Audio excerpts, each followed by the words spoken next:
Well, how do you do, friendly foes and foely friends and everybody who I just love and care about, which is the whole world, or at least I'm trying to, even though sometimes I go, wow, what a silly planet. Anyway, today we're going to be talking about a variety of things. We're going to talk about the idea of owning truth, as well as some stuff from the Gospel of Sri Ramakrishna. Sri Ramakrishna is someone that I really, really enjoy. I have come to believe that he is an avatar. I don't necessarily 100% know. If you asked me like what that meant, I would say an incarnation of God. And then if you asked me to explain it further, I'd probably be like, I don't know, it gets complicated. And then you'd probably be like, well, that's a silly thing, Cat. And I would be like, well, you're silly, because I'm not silly. I'm actually really cool and going into this dark hole here, and there might be a boss that punches me, but we'll see. However, it's just so that I can actually talk about the thing I want to talk about. I have this part here in my physical copy of the Gospel of Ramakrishna marked so I can talk about the part I wanted to talk about. And I also would say that there is a copy you can get on Audible, and if you like Audible, pretty sure the Audible version, this is chapter 5. In the physical book, though, this is chapter 3.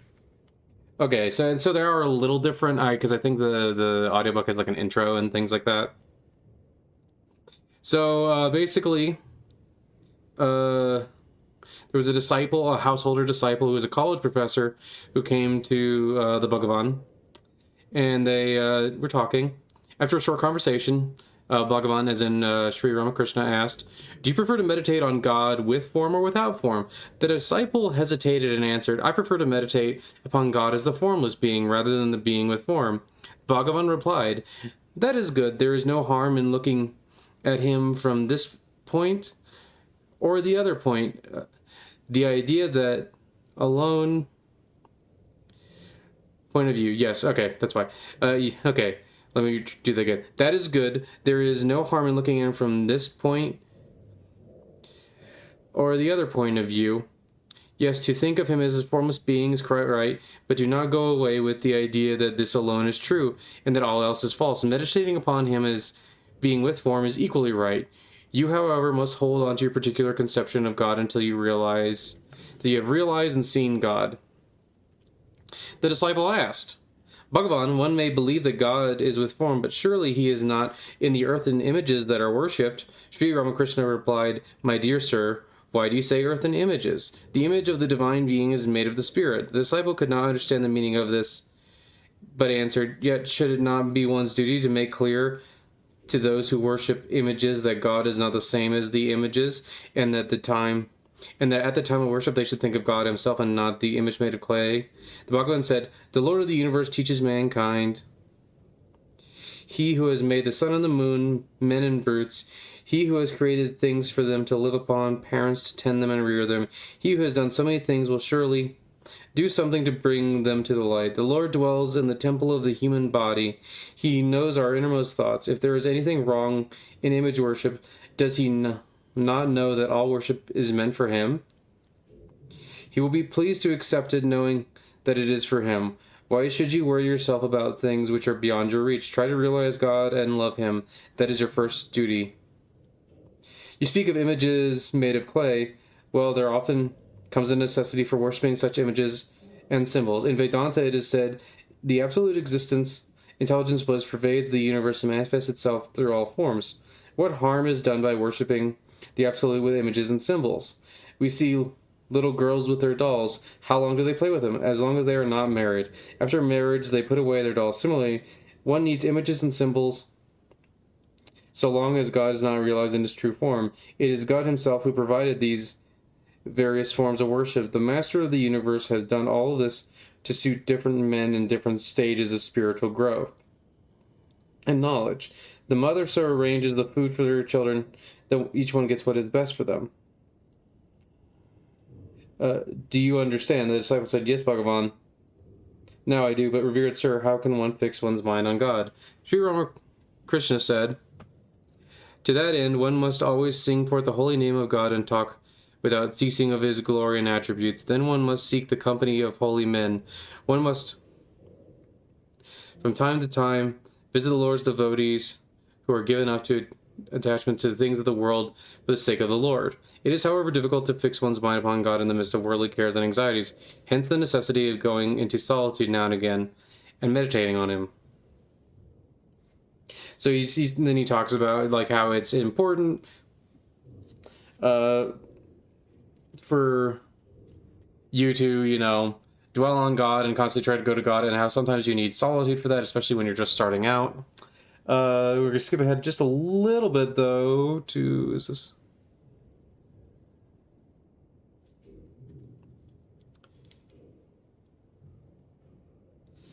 Where is this?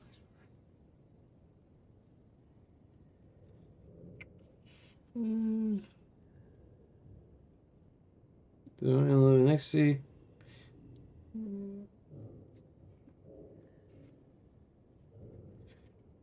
Okay. That is where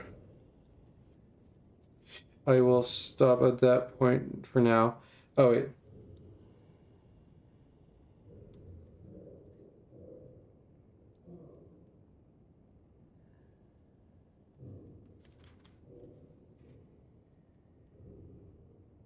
So, oh, wait, here it is.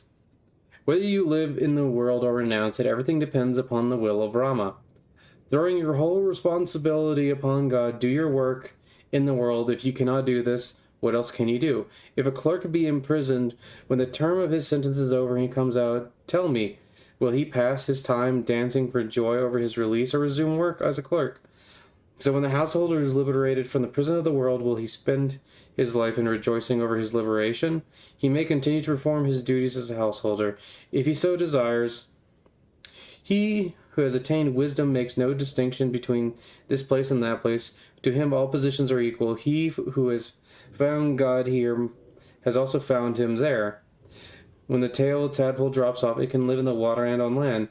When the tail of ignorance walks up, man becomes free. He can live both in God and in the world equally well. So, what a lot of this is talking about. So the guy at the beginning, he's kind of thinking like, hey, I know the higher truth, the biggest truth is, ow. The higher truth, I don't even know if these guys really do very much other than maybe distract them a little bit.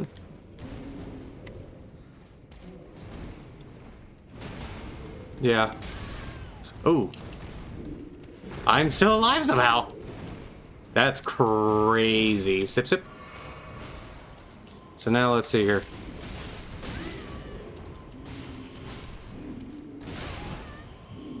Man. These guys are not, the rats do not appear to be that much help.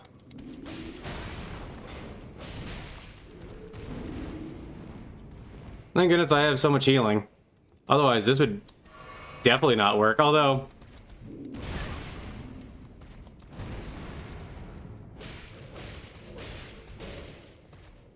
Oop. Oop. Sip, sip, sip. It is also kind of nice that they do.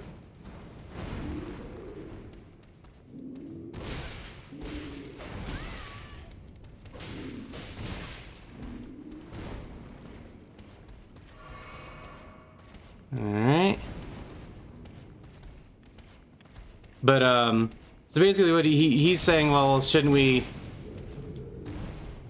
make sure that everybody's worshiping in the right way? Shouldn't we tell the people who are worshiping an image made of clay or whatever that the truth of God is, not this, but is in fact like the formless being, or that God, even if you believe in God with form, it's not like this image, it's like the,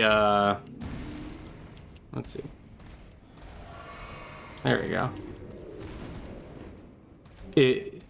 It's actually the... Ooh.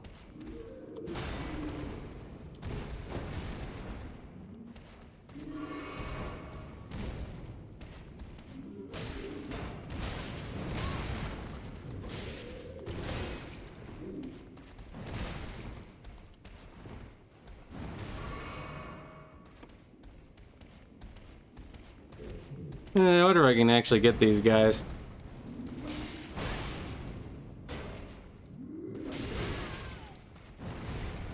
Since it heals me all the way, it's not... Oop.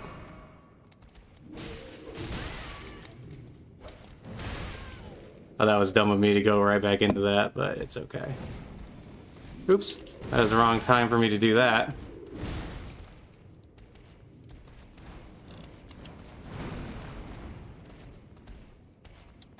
Let's see if we can get him to... Oh, that did nothing. Alright, it's probably better to just do this then.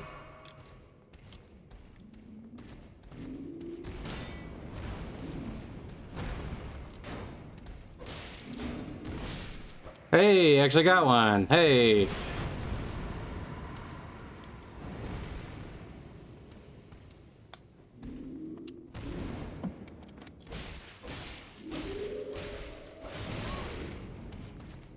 And gotcha, haha! Nice. Nice. Anyway, so basically the guy at the first is like, hey, well, shouldn't we tell them the truth, right? Like, shouldn't we tell them, like, hey, yeah, even if you believe in God with form, because, and of course Ramakrishna is saying it does not matter whether you believe in God with form or without form, whatever conception of God you have, you can focus on that. And the guy's like, well, no, shouldn't we teach them that, hey, it's not really in the image? But what Ramakrishna is talking about is a much higher truth, which is that it does not really matter the particular rituals and like, or like even the particular religion would be the implication here that you follow. It is simply that you need to get closer to God. And and you know, you can extrapolate it like so God with form, without form, but that could also include things like Christ, or if you're talking about like Allah, or if you're talking about, you know, maybe even the Buddha, if you want to do that, go that way, like they do in certain Tibetan forms of Buddhism.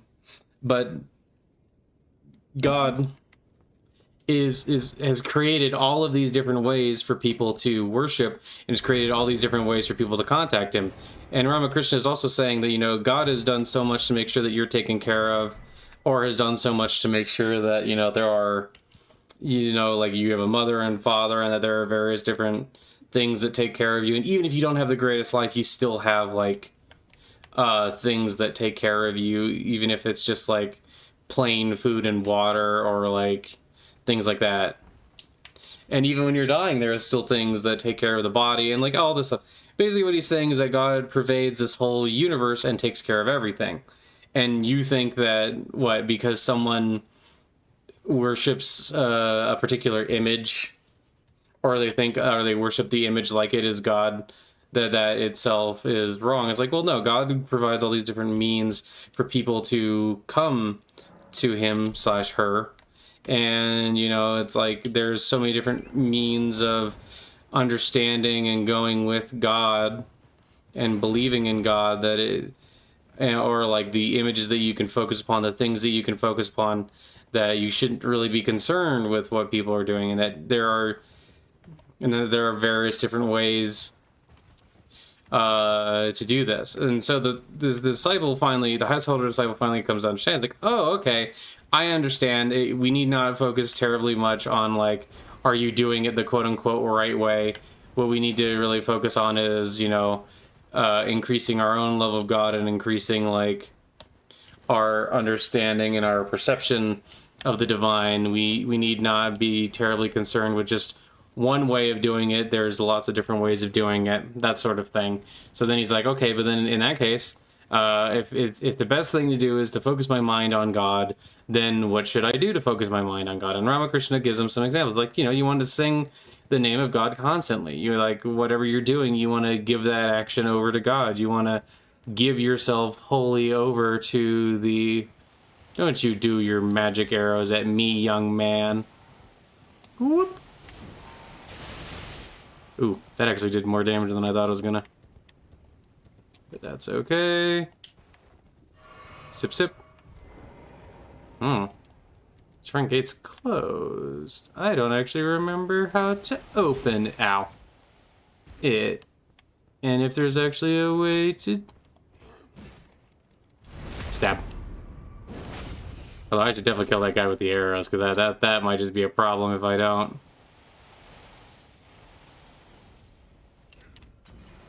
Oop. Oop. Oh, I think I...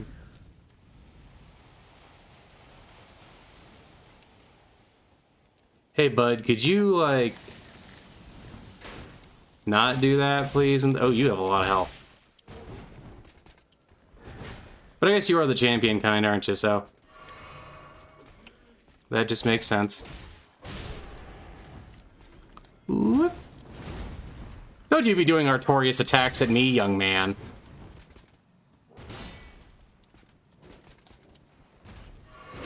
Hey! Oh, dang it. That was rude on his part, I tell you what. But there's a Stake America right there, so I wonder if it'll just bring me back to the... Yeah, let's just go right back there. I wonder if I can stealth my way over to him and then try to sneaky take him out. Oh, okay. Yeah, he's at least not immediately aware of me. So we're gonna try and get over there and try to take this guy out. Anyway. You know, so Ramakrishna is saying that, you know, like, you need to yearn for God and really genuinely strive for God, and that's how you'll advance to a spiritual state. But there's another part in there where Ramakrishna talks about how everything is by the will of Rama, everything is by the will of God, so it's not... You know, it's not just... like... lol. That didn't really kill him. Ow.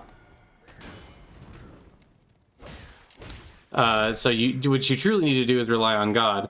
And if you give your actions up to the Divine Mother and admit that, you know, everything is in God's plan and in God's will, and even if you don't necessarily understand it, and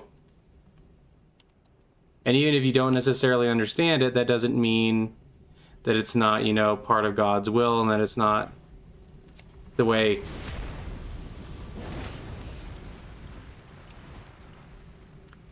that it's not the way that God wants a thing to happen. Uh-oh, I think I'm gonna die here. Because it's left too much fire. Is there a way in over here? I don't know. There's a lot of stuff over here. It seems like it's good for killing me. But,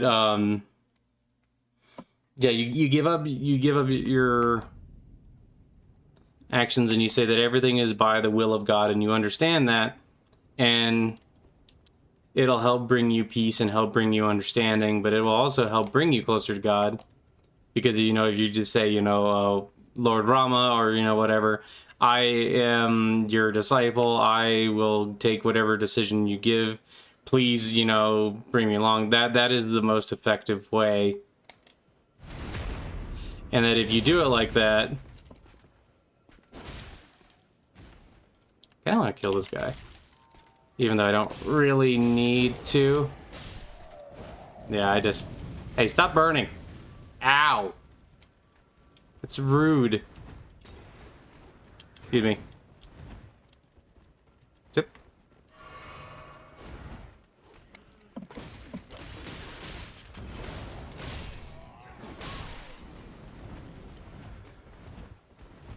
Zip, zip. Ah.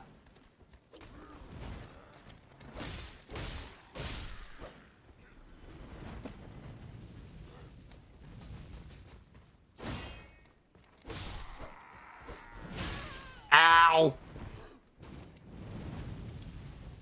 These guys are running really like fire, don't they? I guess it makes sense that I guess they're trying to stop the scarlet rot by burning it and things like that. So, you know, you can't get too mad at them. But yeah, so... It's very interesting because, you know, I've been reading a lot of texts about Advaita Vedanta, and Ramakrishna has something kind of interesting going on where he has teachings of Tantra. Oops, that wasn't great. Actually, I wonder, can I just... Nope. Very close there, sir. There we go. Thank you for that. But what you learn from studying these different things is that there's all these different paths. You shouldn't be terribly concerned. If someone wants to worship God in the form of Christ, great. If someone wants to worship the formless, great. If somebody wants to, allow people to go their own paths. And that's one of the great mercies of God, is that God will allow you to worship in such a wide variety of ways, and that you don't really have to worry about, strictly speaking, doing the quote unquote right way. That's not what you need to worry about. What you should be more concerned with is improving your own relationship with God and doing it in a way that works for you, and doing it in a way that, benefits you. Oh, yep. All right. Okay, at least got that one taken care of. Oh, my lord. I'm gonna take this, thank you.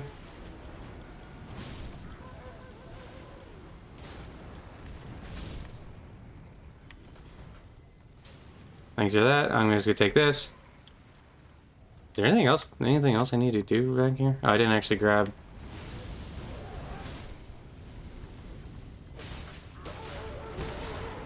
Oh, they're gonna explode.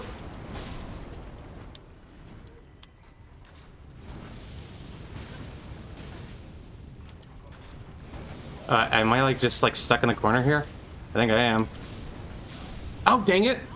I was so close. Then she didn't heal quite fast enough. Oh well, that's okay. I guess that is the will of God there, isn't it? Anyway. So you should be willing to do these sorts of things, and also be willing to understand why all these different things happen these ways, and that people, some forms are just way more effective for people than others. For me personally, for instance, I find that bhakti is just very, very effective for me. It's the thing that really keeps me going and really makes me happy, and really makes it so that I feel like I'm getting a better and closer connection to God. Actually, does it matter if I do one-handed or not? It does not. The damage is exactly the same. Oh, hi. Alright, let's do this, because I mostly just want to see if I know there's a way to get in here, I just don't quite seem to remember. I'm assuming you just gotta jump on some of these, thingies. Oh, it's a thing like that. I can't get up there like that. So I think I gotta go around the other way. Maybe. There's definitely a way to get in here. I think you just gotta do some hardcore parkour or something like that. Could you do hardcore parkour over here? Okay, you could go up and then up to over here. Does this show me anything I can jump on? It doesn't really look like it. Oh wait, is there a ladder on this thing? I just didn't see. There's not.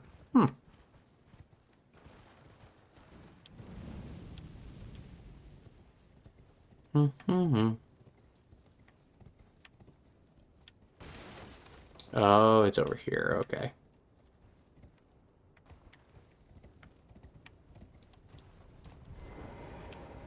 Weird way to enter a castle, but okay.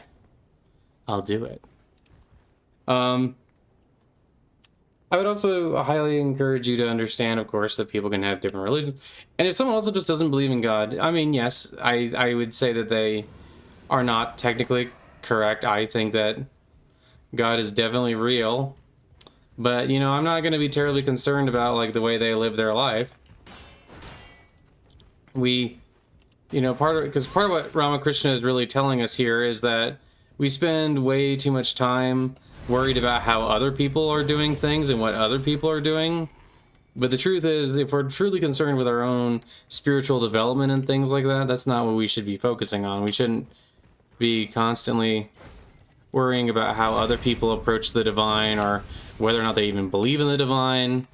You can talk to them about it, you can have discussions with them, but you also shouldn't try to just force people to believe the same thing you believe, that's not like that's not the best way to go about this. That's not the best way to that's not the best way to ensure your own spiritual growth. Is this guy gonna turn around, or is he just gonna stand there now?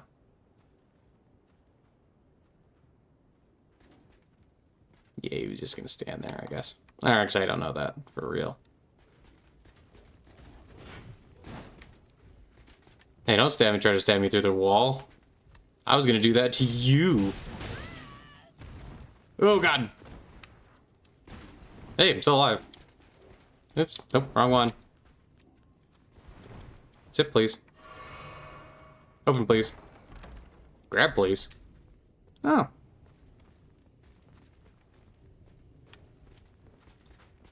Oh, wait, I think to get...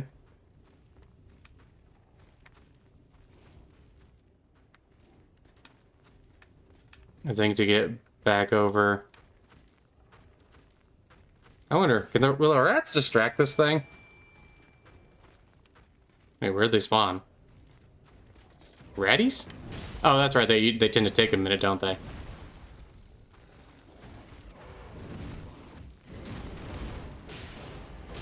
Ooh, that's like no damage. Oh, they spawned outside, what the heck? Wait, can I open this? Well, I got the rune arc at least. Although I don't think you see a way to open it. Okay. Although now we know how to get in here and it's not too difficult, so that's not too much to worry about. Yeah, Steak America.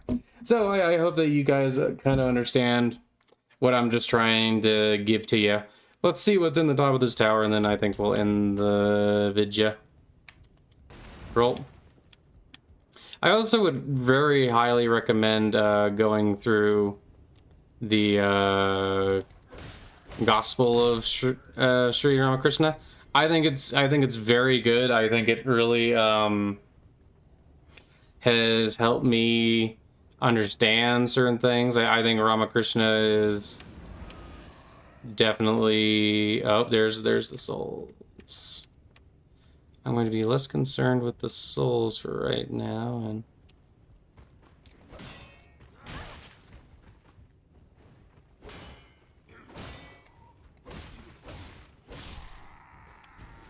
Bye. Oh, jeez. Oh, man. You gotta be careful. Sometimes it not interactions, but collision is a little weird.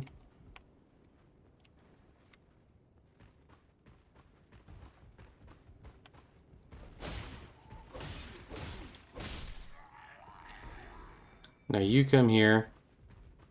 So I'm going to deal with both of you. Then I think we're going to try and deal with this guy.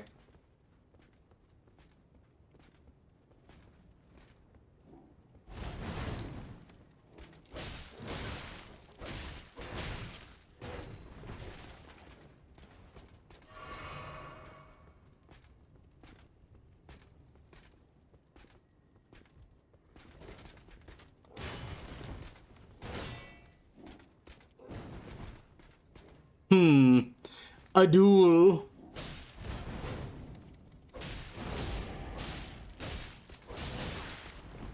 Alright.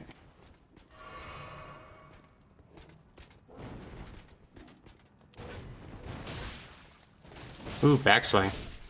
Oh, you almost had him. Okay, well, here, let's do this. Okay, let's just grab this. Thanks.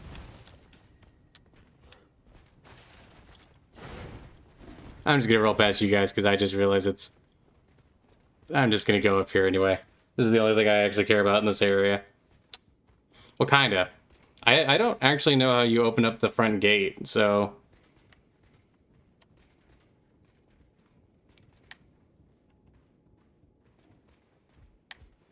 You know. That's a teleporter. Where'd this go? I have no idea where this goes. Let's see.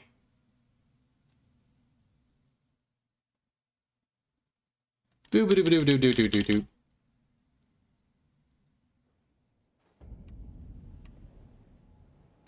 Oh. Okay, get you across the bridge so you don't have to deal with the artillery guys. Well, that's good. Anyway, I think I'll call it here for now. I hope that you all have an absolutely wonderful day, and I hope that you know that I love you and God loves you, and bye-bye, I love you, bye.